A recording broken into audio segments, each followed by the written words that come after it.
Hey guys, how you doing? Mike here. So today I'm going to show you a Prince Nymph variant that I came up with. It's probably nothing special, but I would call it Trout candy.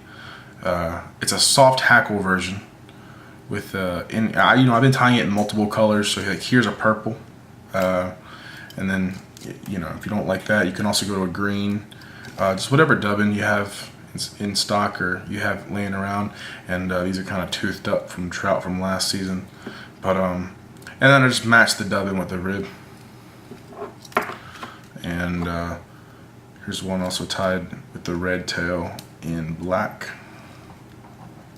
and I tie these on scud hooks.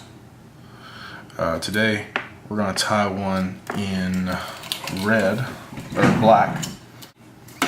Okay, so the thread that I'm going to be using is 70 UTC in red. And I'm just going to take that and start right behind the bead and work my way down. And then bring my scissors in. Cool. Knocked over my hair stacker. Put that back there, okay. And just work your way down.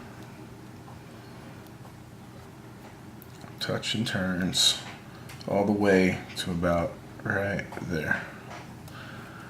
You're gonna go pretty far back. Okay, so you got your red buyouts, just like this right here. The good ones, not the short little webby ones that are really hard to tie on, but the good ones. And go ahead and pull those apart and then face them without dropping them. Go ahead and face those back to back. Ignore your iPhone. Okay. To where you want them to where they're well. I'm trying to look at the camera, and recording yourself tying flies is actually a lot harder than it sounds. Okay, that's better. Yeah, you want them facing apart like that, and go ahead and I'm gonna pinch these right there. And the best way to do this, now this is honest, just kind of bring your vise down a little bit. Go ahead and tighten your thread up. So go ahead and spin your thread clockwise, and it's gonna come in and then slip them right over the hook, and then you want to tie them in almost on the side, and then when you pull your thread tight and you come around for that turn, they're gonna separate. There you go.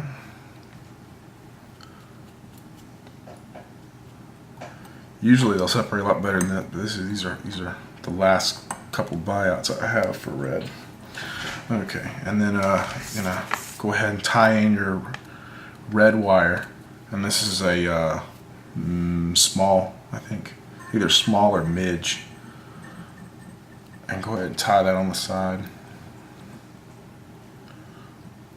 and then back up. And the whole time, make sure you mind your taper. And you notice I'm not going all the way to the bead. I want to leave that space behind the bead to hide my thread wraps when I go to tie in the white wing on top, like a traditional Prince. Now for the dubbing that I'm going to use this Hare's Ice Dub in red bloody black. Okay, there we go. Now, if you're not used to working with ice dub, don't worry. You're gonna need a good amount. Okay. And dub it on your thread just a little bit at a time. Or that's how I like to work with it. And then go ahead and give it one wrap, pull, twist, and then two, and then three, and just work your way up.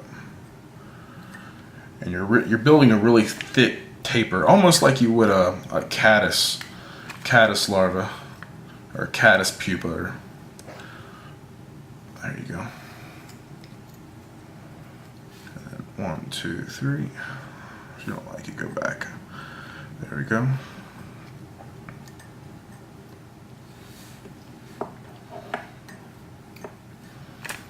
Keep dubbing the whole way up.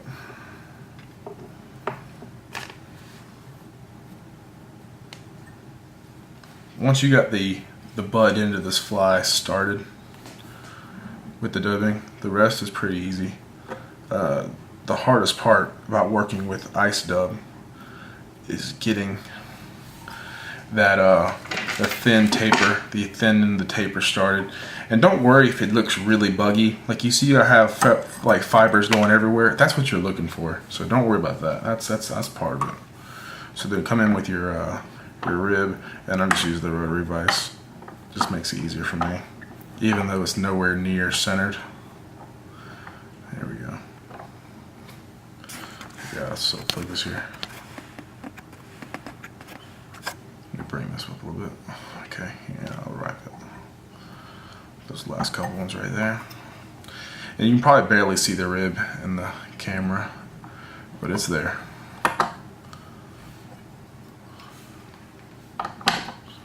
Okay. Bring your thread back up, and then 1, 2, 3. 1, 2, 3. And you come in here and just break this off. There we go. Well, let me get this dubbing up real quick. Now we're ready to tie in the soft hackle collar.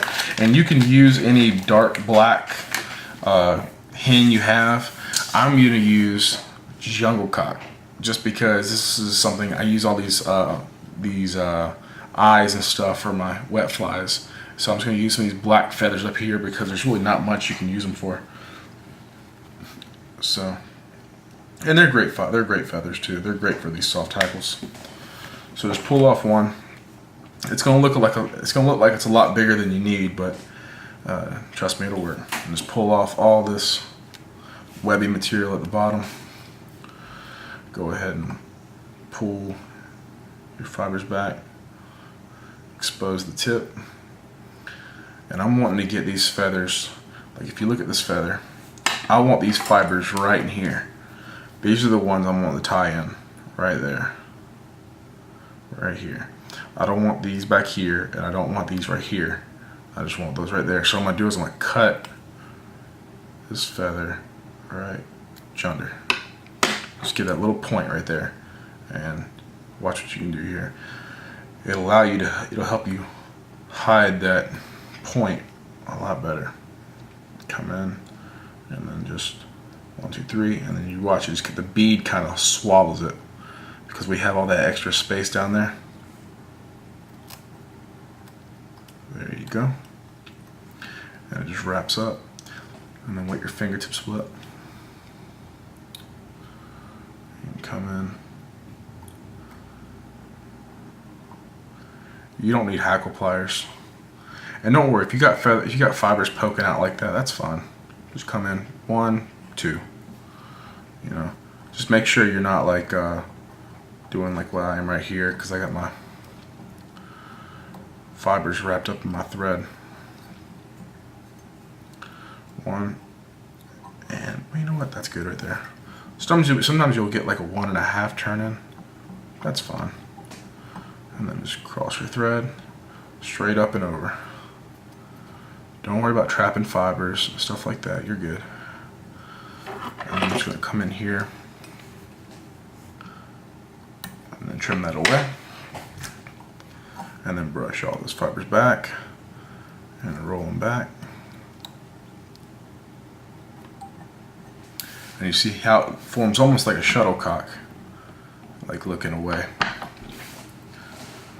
Okay, and then you're going to come in with your wings, which are 2 white goose biots. And you shouldn't even have to separate them usually. Usually you can just kind of barely pull them apart, but these right here are pretty big. So I'm going to go ahead and pull it apart and cross them just like that, and then lay them on top. Lay them on top, and you don't want to tie them right over the X. You want to go just a little bit ahead, a little bit before it, so that they lay more off to the sides than they do the and then a loose turn. And that's all you're looking for. Keep your thread tight. You can just kind of hold them like that if you keep your thread tight. And then 1, 2, 3, 4, 5, 6, 7, 8. And then bring them back and work your thread backwards. And then really, you gotta make sure you have your thread tension to do this. But you can come in here and just pull these ends off. Make sure you're holding that thread tight. And if you do that, you're not gonna have as much of those end butts exposed as you would if you just cut them. And then come in here with a little bit more dubbing, not much at all. Kind of running out of time now. YouTube cuts these videos off at about 15 minutes. And then there's 1, 2, 3, 4. And then instead of like applying your head cement or varnish or glue to your thread after you finished your whip finish, go ahead and just rub a generous amount on the thread after you finished your dubbing, or even before you finished it. I guess we got a little bit there, I got to spin up in there. But then just grab your whip finish. Oh no, that's horrible. But it happens. Just come in here. There we go. Cool. 2, 3, 4, 5. Perfect. And that is a trout candy. And they love it. It's a great attractor pattern. Attractor nymph pattern. Anyway. Well, good luck. See ya.